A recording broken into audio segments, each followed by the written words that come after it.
Hey guys, welcome back. BDC Care here, and we're back with another Q&A. This is season 2, episode 14. We skipped a week because of all of the videos that we're posting with the 2.14 update. Opening 2 or 300 packs takes a long time. Yeah, but getting right back into it, we're back into the weekly schedule, and we're back into the questions. The first one comes from Diego Roples. And they say, when are you guys going to release another account giveaway? Yeah, you know what? We get asked this a lot, and I think it's probably a fair question considering how much association there is between our channel, which does glitches, and other channels which do hacks. And we did one giveaway a long time ago when we hit 1 million. Was it 1 million? 1 million views, yeah, something like that. But there's a good chance. I mean, we don't have any plans to do anything soon, I think, because we're more of glitching than a hacking, we actually gave away a real account. And so it actually takes a lot of work to have a clean account that's not going to get banned, and we basically use it all the time for filming. I mean, yeah. I'm not going to say never, but no plans in the near future. It costs a lot more. Like when people are just duplicating accounts or just creating hacked accounts, the value of each one of them is less. But when we put the time in to actually play and grind and level stuff up, I think the value is kind of crazy.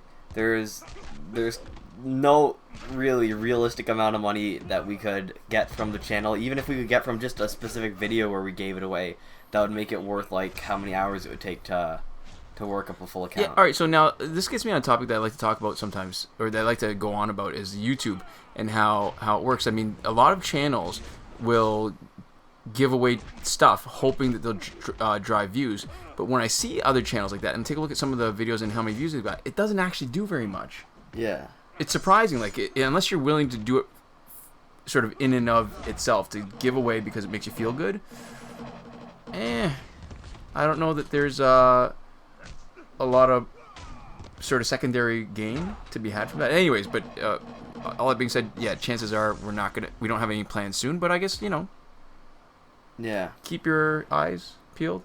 Never know. All right.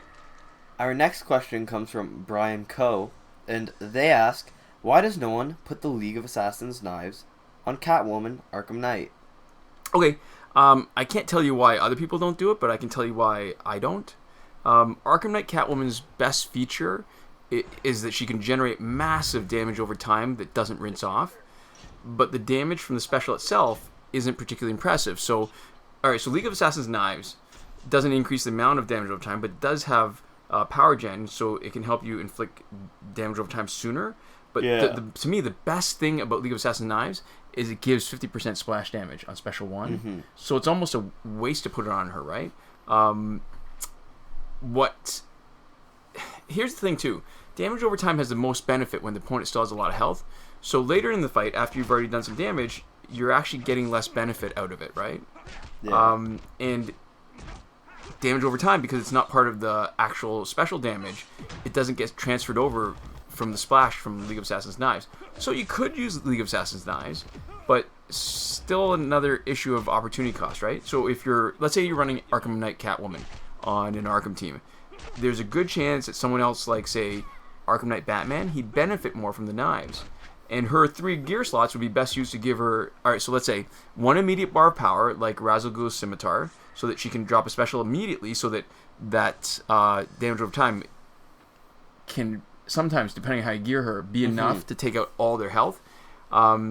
Increase her damage over time with something else, like I can't remember which one of the Lextor gears right now, but there's other gears that give you more damage over time, and that doesn't rinse off either.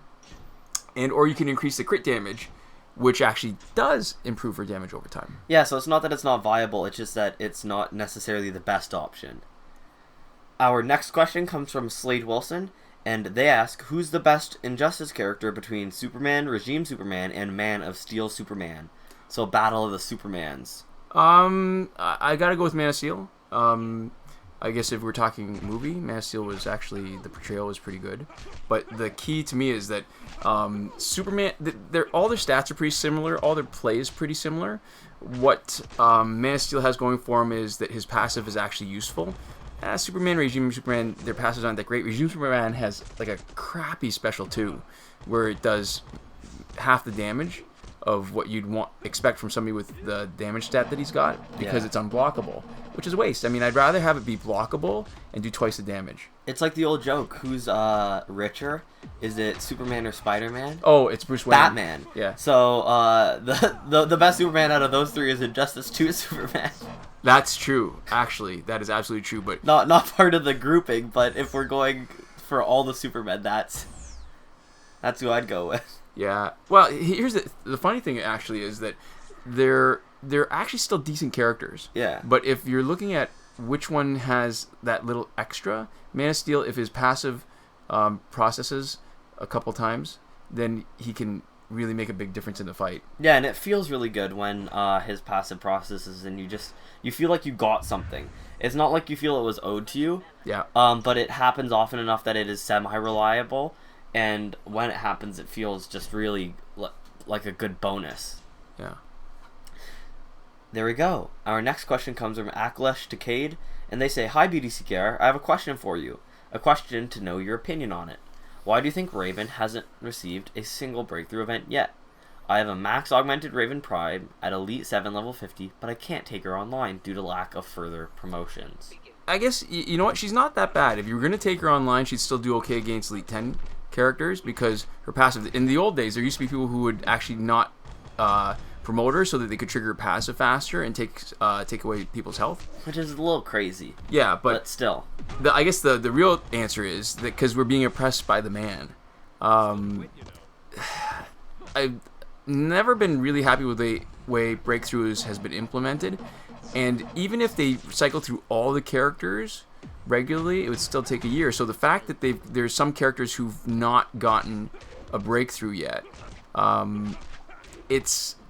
I can't help but being a little bit peeved at Warner Brothers, because if they'd given us a little bit more freedom, like make it just, the way they do bronze breakthrough events and silver breakthrough events, I don't know that there's any reason why they can't just do a gold one, especially since there's way more gold characters than bronze or silver. Yeah, it would still take forever, and it would let people feel like they had a little bit more agency. It would still be like once every 3 days, right? So only just a tiny bit over twice a week, right? Or maybe just the weekends, because I think the pattern's been gold on the weekends and silver and bronze alternating during the week. Yeah. So it's the man. It's oppression. Yeah. There's no specific reason. I guess they just want it to be so Elite 10 characters are really kind of rare. But I think from what it looks like, there's a lot of people who have a bunch of Elite 10 characters anyways from glitching it when they could or hacking it. So it doesn't make a big difference either way. Mm-hmm. Yeah. Our next question comes from 175 Elias, and they say, "You guys brothers? How old are ya? Is one geek and one a jock?" All right, so the first question, I guess, we're going to skip the second one, but the first question, we're not going to answer it simply because we've actually talked about this in one of our other videos, so if you'd watched the video, you wouldn't need to ask, and I figure that's kind of a cool kind of Easter egg for the people who've either watch us a lot or have watched us for a long time. Yeah. So that's gonna be a surprise. But I like the last question. Was one a geek and one a jock? And I mean, you have watched our videos, right? I think it's safe to say we're probably both geeks. Oh, definitely. We're both. I mean, by whatever. The only definition by which we're not geeks, we do not bite the heads of chickens. Yeah. Yeah. That was. That's some etymology for you. I actually mentioned that today. That was funny. I had a conversation that involved that today, and it was totally separate from this. Because I actually, you know how I figured that, or I learned that? There's a really bizarre book. Right? Catherine Dunn wrote a book called Geek Love. It won the National Book Award, I think, and it was hilarious. And it was about a circus and how one family, they were exposing themselves intentionally to teratogens, which is the fancy way of saying stuff that causes birth defects, to raise kids that would be part of their freak show. Yeah. And it was that's another book I highly recommend. If you haven't been watching our unboxings, we recommend a lot of stuff, but we recommend a lot of books. I'm sneaking one in here, Geek Love. Really funny, but if you're easily offended or you've got a queasy stomach, don't read it. Yeah. So All right, there we go. yeah, no, actually, sorry, but for the Jock part, we both work out, but only one of us has been posting videos of our workouts, and that's the one that's lifting heavy. That's me. So me, the one that lifts heavy, I don't do any organized sports. Yeah, and I did some organized hockey for a little while. I wasn't great at it. Wasn't like. But you lift too. But you're just lifting not as heavy. That's all. And so I've done some organized hockey and stuff, but I guess I wouldn't really self-identify as a jock. No. Yeah, and in a lot of ways I wouldn't either because I don't play sports. Yeah. I just happen to like, I don't know, I like doing stuff. But there we go. And our next and final question comes from Lloyd Banks, and they say, "Hey guys. Very useful video because this update has many changes. As far as your multiplayer videos, are you going to do an MP team for Flashpoint Batman? Also, if you load with basic damage, crit damage, and augments, Boss Solomon Grundy, and Master's Tap combo, which is not so difficult, I think, can this team you're showcasing here work for a multiplayer video?